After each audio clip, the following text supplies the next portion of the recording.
Pada bulan Agustus 1953, kota Teheran tiba-tiba berubah menjadi panggung kekacauan. Massa memenuhi jalanan, bentrokan pecah di berbagai sudut kota, poster-poster politik dibakar, dan militer mulai bergerak. Di tengah kekacauan itu, seorang pemimpin yang sebelumnya dipilih secara demokratis, Mohammad Mossadegh, perlahan kehilangan kekuasaannya. Namun peristiwa ini bukan sekadar krisis politik biasa. Beberapa dekade kemudian, dokumen rahasia yang akhirnya dibuka kepada publik mengungkap sesuatu yang jauh lebih mengejutkan. Di balik kerusuhan di jalanan Teheran, sebenarnya sedang berlangsung sebuah operasi rahasia yang dirancang dari jarak ribuan kilometer jauhnya. Operasi itu melibatkan dua badan intelijen paling berpengaruh di dunia, Central Intelligence Agency, CIA dari Amerika Serikat, dan MI6 dari Inggris. Operasi ini dikenal sebagai 1953 Iranian Coup d'etat, sebuah rencana rahasia untuk menggulingkan pemerintahan Iran kala itu.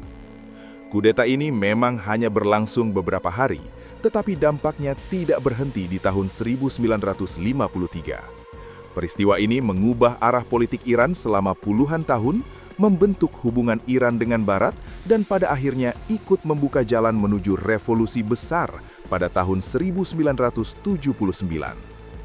Untuk memahami bagaimana sebuah operasi rahasia bisa mengubah sejarah sebuah negara, kita harus mundur lebih jauh, ke awal abad ke-20, ketika kisah ini sebenarnya dimulai dari satu hal yang sangat berharga: minyak Iran.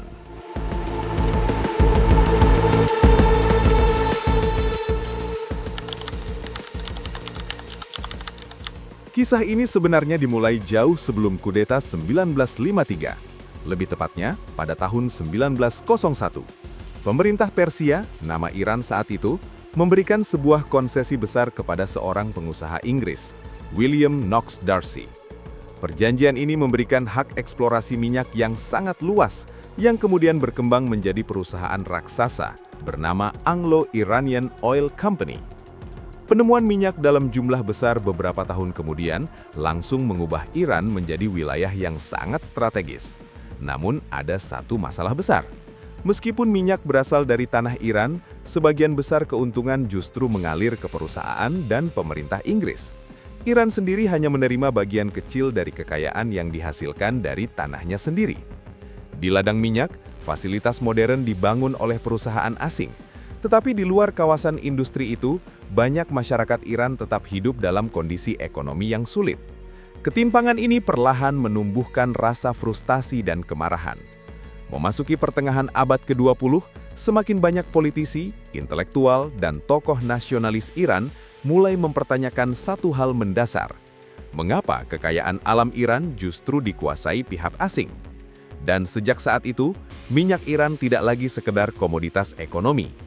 Ia berubah menjadi simbol kedaulatan nasional.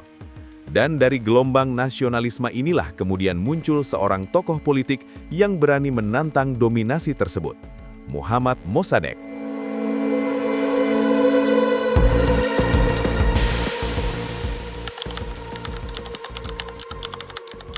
Gelombang nasionalisme yang tumbuh sejak awal abad ke-20 akhirnya menemukan wajah politiknya pada awal 1950-an.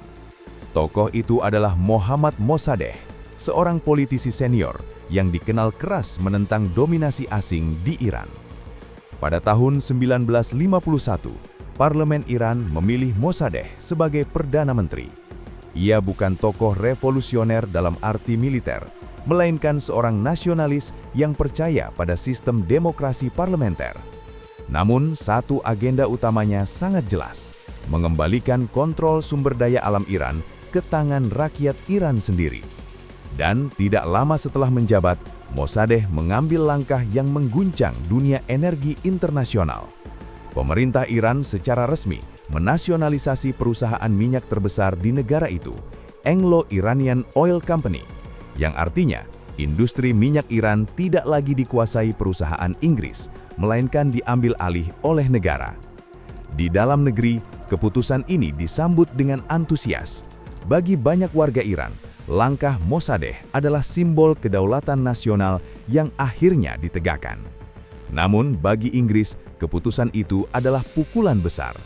Pemerintah Inggris segera merespons dengan embargo minyak terhadap Iran dan berusaha memblokir penjualan minyak Iran di pasar internasional. Dampaknya terasa cepat, pendapatan negara anjlok, dan ekonomi Iran mulai terguncang.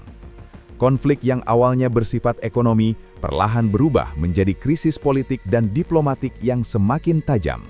Nasionalisasi minyak memang menjadikan Mossadegh pahlawan di mata rakyat Iran, tetapi pada saat yang sama ia juga berubah menjadi ancaman serius bagi kepentingan Barat. Dan di tengah ketegangan ini muncul satu faktor baru yang membuat situasi semakin berbahaya: dinamika besar Perang Dingin.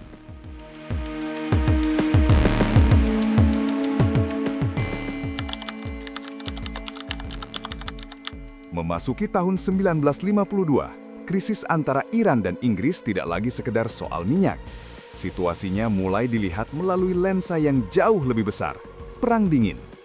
Pada masa itu, dunia sedang terbelah antara dua kekuatan besar, Amerika Serikat dan Uni Soviet. Dan secara geografis, Iran berada tepat di garis depan persaingan tersebut. Bagi para pembuat kebijakan di Washington, posisi Iran sangat strategis. Negara ini berbatasan langsung dengan wilayah Soviet. Dan ketika krisis politik di Iran semakin dalam dan ekonomi mulai melemah akibat embargo, muncul kekhawatiran di Barat. Ketidakstabilan ini bisa membuka ruang bagi kelompok kiri dan memperluas pengaruh Soviet di kawasan Timur Tengah. Pada saat yang sama, Inggris terus melobi Amerika Serikat. Setelah kehilangan kendali atas perusahaan Anglo-Iranian Oil Company, pemerintah Inggris sangat ingin menjatuhkan Mohammad Mossadegh dari kursi kekuasaannya. Hingga akhirnya, pada awal 1953, pemerintah Amerika menyetujui sebuah rencana rahasia. Operasi ini dikenal sebagai Operation Ajax, sebuah operasi intelijen yang dirancang untuk menggulingkan pemerintahan Mossadegh. Rencana tersebut dijalankan oleh Central Intelligence Agency, CIA, bekerja sama dengan Badan Intelijen Inggris, MI6. Keputusan ini lahir dari perpaduan dua kepentingan besar, kepentingan ekonomi atas minyak Iran dan ketakutan geopolitik Amerika terhadap penyebaran komunisme. Namun, keputusan itu hanyalah sebuah awal. Pada tahap berikutnya adalah menjalankan rencana tersebut di lapangan, melalui sebuah operasi rahasia yang sangat terorganisir.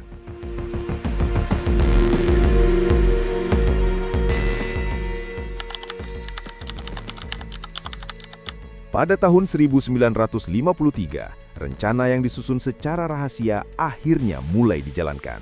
Operasi tersebut dikenal sebagai Operation Ajax, sebuah operasi intelijen yang dirancang untuk menggulingkan pemerintahan Mohammad Mossadegh tanpa melalui perang terbuka. Strateginya tidak dimulai dengan tank atau pasukan militer, justru dimulai dari perang opini.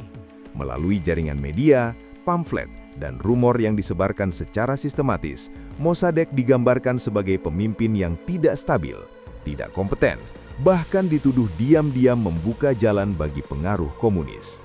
Tujuannya sederhana, melemahkan legitimasi politiknya di mata publik. Pada saat yang sama, operasi ini juga menggerakkan aktor-aktor di dalam negeri. Demonstrasi mulai muncul di jalanan Teheran. Sebagian dari aksi tersebut didorong dan didanai secara rahasia. Ketegangan politik meningkat, menciptakan kesan bahwa negara sedang berada di ambang kekacauan. Langkah berikutnya adalah melibatkan elit militer. Beberapa perwira yang tidak puas terhadap pemerintahan Mossadegh mulai memberikan dukungan terhadap rencana perubahan kekuasaan. Puncaknya terjadi pada 19 Agustus 1953. Pada hari itu, kelompok militer yang mendukung kudeta bergerak mengambil alih pusat-pusat kekuasaan. Dan dalam waktu singkat, pemerintahan Mossadegh runtuh. Ia ditangkap, diadili, dan kemudian dijatuhi hukuman tahanan rumah hingga akhir hidupnya. Di tengah kekacauan tersebut, monarki Iran kembali dipulihkan. Mohammad Reza Pahlavi yang sebelumnya sempat meninggalkan negara itu kembali ke Teheran dan mengambil kembali kendali pemerintahan dengan dukungan kuat dari Inggris dan Amerika. Secara operasional, Operation Ajax dianggap berhasil. Pemerintahan yang tidak diinginkan Barat berhasil dijatuhkan hanya dalam hitungan hari. Namun kemenangan itu meninggalkan luka politik yang sangat dalam. banyak warga Iran mulai melihat peristiwa ini sebagai campur tangan asing terhadap kedaulatan negara mereka. Dan sejak saat itu, Iran memasuki babak baru, sebuah era di bawah kekuasaan Mohammad Reza Pahlavi yang semakin kuat, tetapi juga semakin otoriter.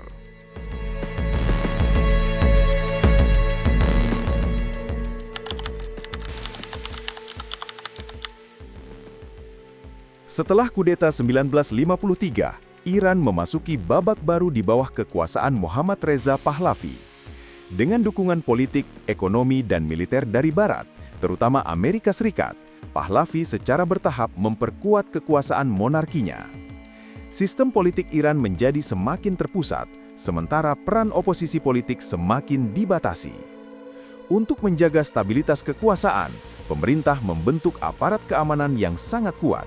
Salah satu yang paling terkenal adalah Safak, Badan Intelijen dan Polisi Rahasia, yang memiliki kewenangan luas untuk memantau, menahan, dan menekan para lawan politik.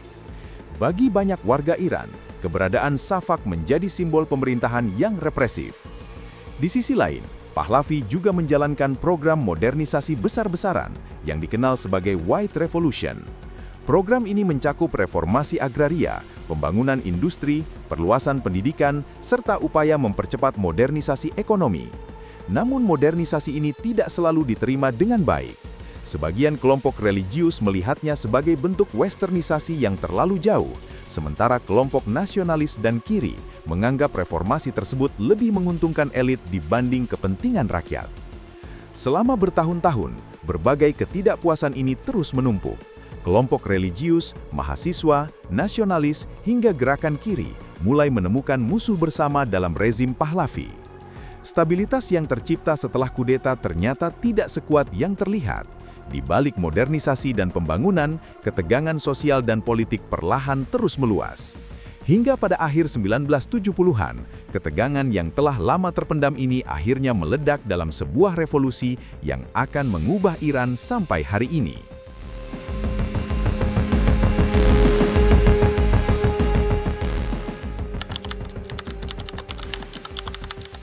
Memasuki akhir 1970-an, ketidakpuasan yang telah lama menumpuk akhirnya meledak menjadi gelombang protes nasional. Di berbagai kota Iran, jutaan orang turun ke jalan menentang pemerintahan Mohammad Reza Pahlavi. Demonstrasi berlangsung semakin besar, semakin seling, dan semakin sulit dikendalikan. Di tengah krisis tersebut, muncul kembali seorang tokoh oposisi yang selama bertahun-tahun hidup di pengasingan, Ruhollah Khomeini. Melalui pidato-pidato dan pesan politiknya, Khomeini berhasil menyatukan berbagai kelompok oposisi, dari ulama, mahasiswa, hingga gerakan rakyat dalam satu gerakan revolusioner. Tekanan politik yang terus meningkat akhirnya memaksa Mohammad Reza Pahlavi meninggalkan Iran pada awal 1979. Dalam waktu singkat, sistem monarki yang telah berkuasa selama puluhan tahun akhirnya runtuh, dan sebagai gantinya, lahirlah sebuah negara baru, Islamic Republic of Iran. Bagi banyak warga Iran, revolusi ini bukan sekedar pergantian rezim. Ia juga dipandang sebagai koreksi sejarah, sebuah upaya untuk mengakhiri bayang-bayang campur tangan asing yang dimulai sejak kudeta 1953. Dengan kata lain, revolusi Iran 1979 tidak muncul secara tiba-tiba. Ia adalah hasil dari akumulasi panjang ketegangan politik, sosial, dan historis yang telah terbentuk selama lebih dari 2 dekade. Namun satu pertanyaan besar masih tersisa. Apakah sebuah operasi rahasia benar-benar bisa mengubah arah sejarah sebuah bangsa?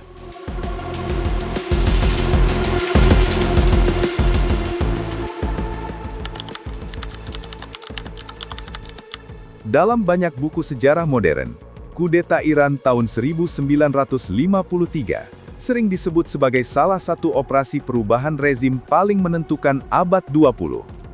Peristiwa yang dikenal sebagai 1953 Iranian Coup d'etat memang hanya berlangsung beberapa hari, namun dampaknya menjalar jauh melampaui tahun itu. Kudeta yang menjatuhkan Mohammad Mossadegh dan membuka jalan bagi kembalinya kekuasaan Mohammad Reza Pahlavi meninggalkan luka politik yang tidak mudah hilang. Bagi banyak warga Iran, peristiwa ini menjadi simbol bahwa kekuatan besar dunia bersedia menentukan nasib sebuah negara dari balik bayang-bayang. Ingatan itu tidak pernah benar-benar menghilang. Ia terus hidup dalam narasi politik Iran, mewarnai kecurigaan terhadap Barat, terutama terhadap Amerika Serikat dan sekutunya. Dan disinilah paradoks sejarah muncul.